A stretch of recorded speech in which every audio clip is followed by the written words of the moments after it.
Un char Léopard pulvérisé, une percée ukrainienne stoppée net, des fortifications réduites en cendres. Le 17 juin marque une journée noire pour les forces de Kiev. Face à la puissance de feu déployée, chaque mouvement ukrainien a été méthodiquement neutralisé. Pensez à vous abonner et à partager cette vidéo pour suivre l'évolution complète de cette guerre qui ne cesse d'escalader. Dans les premières heures du 17 juin, près de la ville frontalière de Tyotkino, les hélicoptères d'attaque du groupe GRV ont intercepté et annihilé une tentative de percée blindée des forces ukrainiennes. Un véhicule de transport de troupes, chargé d'infanterie, tentait d'infiltrer les lignes défensives russes. L'intervention rapide et létale des appareils russes a empêché toute avancée, laissant sur place une colonne neutralisée.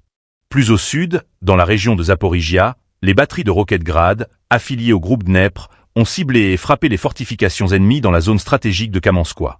Ces positions, utilisées comme points de résistance et de repli, ont été réduites au silence sous un déluge de feu. Selon les observateurs, cette frappe aurait considérablement affaibli la capacité de défense locale ukrainienne. Sur le front de la République populaire de Donetsk, l'évolution la plus marquante reste la destruction d'un char Léopard 1A5, modèle de fabrication allemande, par un drone kamikaze de type Rubicon FPV. L'opération, filmée et largement relayée sur les réseaux militaires russes, démontre à nouveau l'efficacité croissante de l'artillerie téléopérée dans cette guerre d'attrition.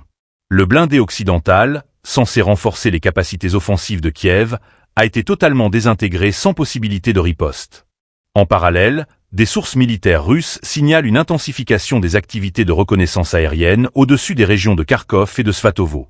L'objectif, repérer les mouvements logistiques ukrainiens et anticiper d'éventuelles contre-attaques. Cette journée du 17 juin confirme une tendance. La supériorité tactique russe s'appuie désormais sur une combinaison redoutable de feux terrestres, de drones de précision et de frappes coordonnées, bridant chaque velléité offensive de Kiev.